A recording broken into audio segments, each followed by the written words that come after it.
नमस्कार दोस्तों, मैं हूं सचिन और आप सुन रहे हैं हॉरर कहानी।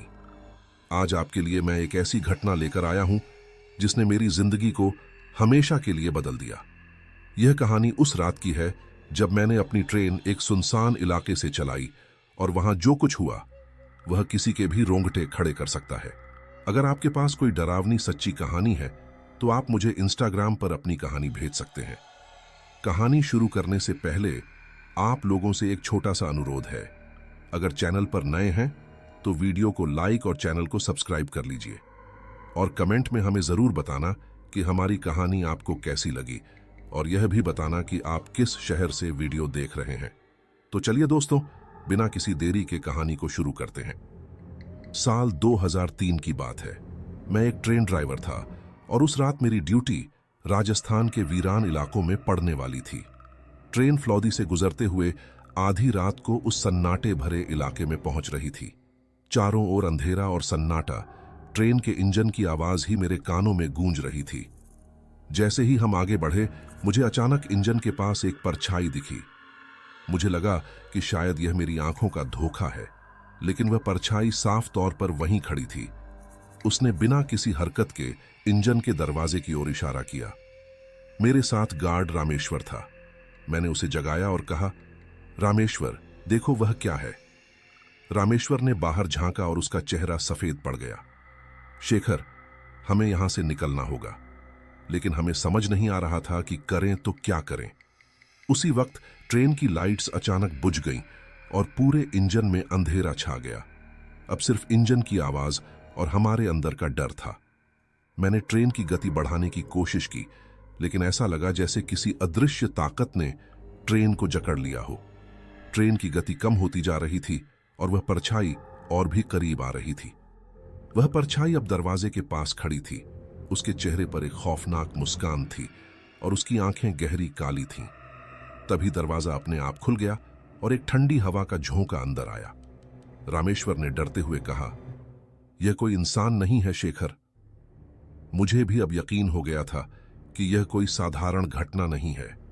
हमने दरवाजा बंद करने की कोशिश की, लेकिन परछाई अब इंजन के अंदर आ चुकी थी। उसने रामेश्वर के कंधे पर अपना नीला ठंडा हाथ रखा और रामेश्वर चीख पड़ा। मैंने पूरी ताकत से ट्रेन की स्पीड बढ़ाने की कोशिश की, लेकिन कुछ काम नहीं आया। अब इंजन के कंट्रोल पैनल पर अजीब सी आवाजें आने लगीं, जैसे कोई जोर जोर से दस्तक दे रहा हो। तभी ट्रेन एक जोरदार झटके के साथ रुक गई। इंजन की लाइट्स जल उठीं और वह परछाई गायब हो गई। हम दोनों हैरान थे और डर के मारे पसीने से भीगे हुए थे। मैंने बाहर झांका तो देखा कि ट्रेन किसी सुनसान इलाके में खड़ी थी। हमें पता नहीं चल रहा था कि यह क्या हो रहा है, लेकिन हमें यकीन था कि यह कोई साधारण घटना नहीं थी। तभी मुझे पटरियों के किनारे एक और परछाई दिखी। यह परछाई पहले वाली से अलग थी और भी डरावनी।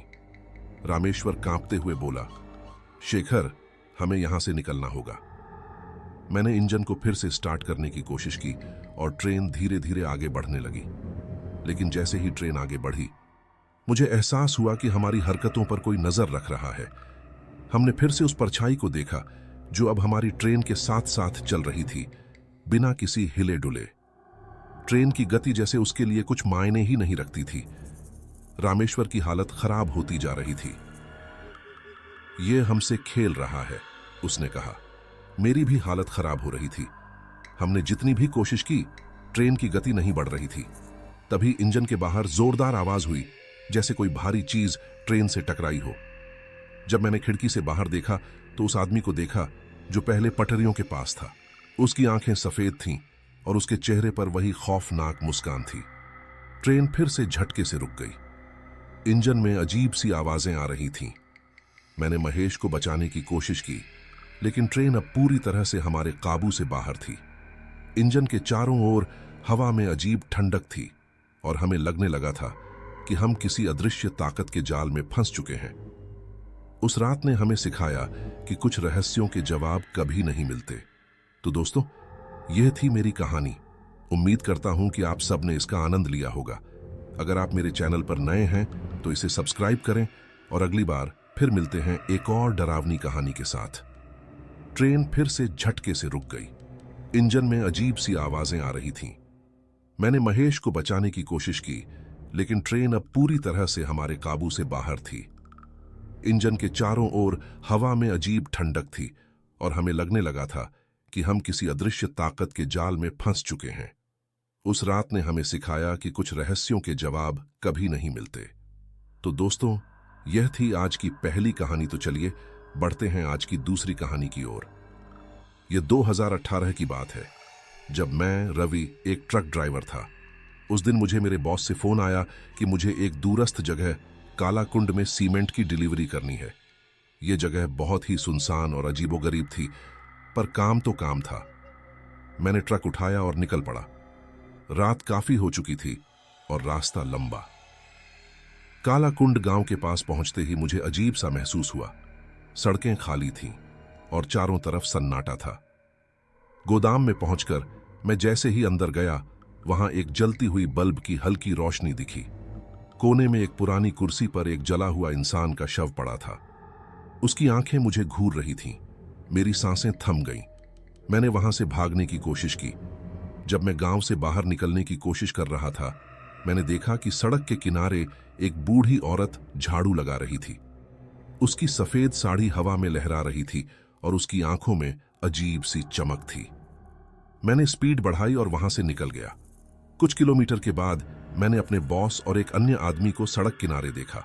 उन्होंने मुझे बताया कि वह गांव और गोदाम एक भूतिया जगह है। वहां एक ट्रक ड्राइवर को सालों पहले जिंदा जला दिया गया था और तब से उसकी आत्मा वहां भटक रही है। यह जानने के बाद मेरे जीवन में खौफ घर कर गया। मैं कुछ दिनों तक ठीक से सो नहीं सका। हर बार जब मैं अपनी आंखें बंद करता, वही दृश्य मेरे सामने आ जाते। कुछ दिनों बाद मुझे फिर से एक डिलीवरी करनी पड़ी। इस बार एक नई जगह, कोल्ड फील्ड के पास। वहां पहुंचते ही मुझे वही डरावना एहसास हुआ। गोदाम के अंदर एक ट्रक खड़ा था जिस पर खून के निशान थे। जैसे ही मैंने वहां से भागने की कोशिश की, ट्रक का हॉर्न बज उठा और दरवाजे पर ताला लग गया। मैं किसी तरह बचकर निकल आया, लेकिन अब मुझे यकीन हो गया कि कुछ गलत हो रहा है। आखिरकार मेरे एक पुराने दोस्त संजय ने मुझे बताया कि वह जानता है कि यह सब घटनाएं कहां से शुरू हुई हैं। हम दोनों एक पुराने सुनसान जंगल में गए। वहां एक पुराना ट्रक खड़ा था जिस पर खून के धब्बे थे। यह वही जगह थी जहां उस ट्रक ड्राइवर की हत्या हुई थी। तभी वहां एक धुंधली आकृति उभरी, वह जला हुआ ट्रक ड्राइवर। उसने हमें बताया कि उसे जिंदा जला दिया गया था और उसकी आत्मा फंसी हुई थी। हमने उसकी आत्मा को शांति दी और वह गायब हो गया। उस रात के बाद मैंने महसूस किया कि मुझे डर से उभरने का मौका मिला है। अब हर बार जब मैं किसी नई जगह जाता हूं, तो मैं शांत और मजबूत महसूस करता हूं। मुझे पता चल गया कि हर दर्द को शांति मिल सकती है और यही सच्चाई मुझे हिम्मत देती है। तो दोस्तों, ये थीं आज की कहानियां। अगर आपको ये कहानियां पसंद आईं, तो वीडियो को लाइक और चैनल को सब्सक्राइब करना ना भूलें। मैं आपका दोस्त सचिन जल्द ही मिलूंगा आपसे एक नई कहानी के साथ। तब तक के लिए अपना ख्याल रखें।